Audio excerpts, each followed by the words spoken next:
Senator from Missouri. Mr. President, this country's success in the Second World War and in the Cold War was driven by our nuclear program. It was made possible by the Manhattan Project and the follow-on projects that made our nuclear program the envy of the world and the most powerful part of our military arsenal. And do you know what that was made possible by? It was made possible by the work and the sacrifices of everyday Americans in states like New Mexico and Arizona, and yes, my home state of Missouri, where we processed uranium for the federal government. These workers, these Americans who risked their lives, who risked their health in order to help their country build a program that helped us win wars. They deserve our thanks, Mr. President, not mockery, and that's why finally, after decades, the Senate finally, in March of this year, passed my legislation with Senator Lujan by a huge bipartisan margin, nearly 70 votes, to compensate those good Americans who gave their health, who gave their energy, and in some cases gave their lives to sustaining our nuclear effort. Because here's what happened in all too many places. In places like St. Louis, Missouri, and St. Charles, Missouri, when the uranium processing stopped, the government didn't clean up their mess. No, the government dumped the leftover uranium, dumped it into public landfills, dumped it into public streams, dumped it into our waterways, into our soil, and now it's everywhere. Now it's underneath homes. Now it's next to our schools. Now it's in the water and in the air in places across the region. And numerous, multiple, at this point, countless members of the state of Missouri, residents there of St. Louis and St. Charles, have gotten sick, have died. We have some of the highest rates of cancer in the nation in the St. Louis area, the highest rates of breast cancer. Why is that? Because there is so much nuclear radiation in the area that is still not cleaned up, because the government never cleaned it up.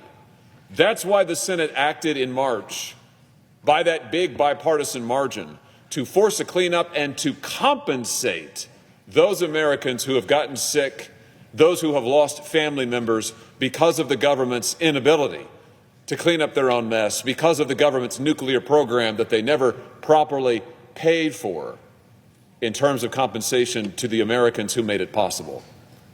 Now that bill is in the House awaiting action, and even as we sit here today, it continues to be attacked by those who just think that if you want to be compensated for the damage the U.S. government caused to you, you're somehow greedy and unthankful and ungrateful and undeserving of any help or recognition or thanks from this country. Nothing could be further from the truth, Mr. President, but I read today in the Wall Street Journal yet another attack on these good Americans, attack that appears to have the support of members of Congress, which I find absolutely unbelievable. I don't know how why anybody would want to attack the victims of nuclear radiation. And they're not just victims, Mr. President, they're heroes. They're the people who made possible our victories in the Second World War and the Cold War. But to read the Wall Street Journal's op-ed page today, you would think that if you are a uranium worker, a mine worker, that you ought to just be quiet and go off into the corner and die. That's what they say. If you are a uranium worker, then you don't deserve any compensation for the fact that while you were down in the mines making possible your government's victory in war, you were also being exposed to nuclear radiation that made you sick. To listen to this op-ed tell the story, you should just be thankful that you got to live as long as you did. And if your family has to suffer the consequences of your illness, of your cancer, if you've lost loved ones because of their exposure to nuclear radiation, well, too bad, according to the Wall Street Journal, too bad. Just shut up and take it.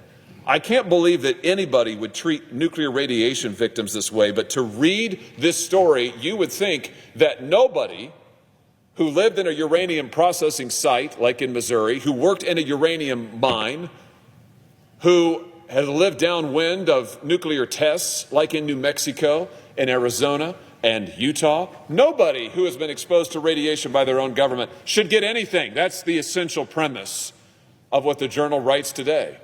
And what I find potentially most disturbing is their references to senators and members of Congress who appear to agree with that. I mean, I just invite members of Congress here, if you agree with that, If you don't want to compensate nuclear radiation victims from your own state, by all means, come here to this floor. Come and tell us. I mean, tell the world, if you don't support what the Senate did, if you want to try and kill it in the House, tell us. Put your name to it. Don't hide behind the Wall Street Journal. Come and put your name to it. This is a time to stand up and be counted, Mr. President, because I tell you what, the victims of this radiation, our heroes, they've waited for decades. They've borne the cost for decades. They deserve some justice, and they're coming to Capitol Hill. Oh, yeah, they're going to be here. They'll be here again next week. They're coming, and they want to see some progress. They're coming, and they want to see results. And I just invite anybody who is opposed to them, who is opposed to their compensation, who is opposed to justice for them, to come explain it to their face. Come to this floor.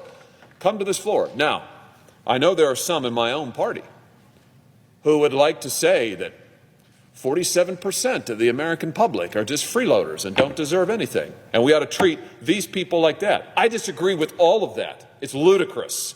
It's ridiculous.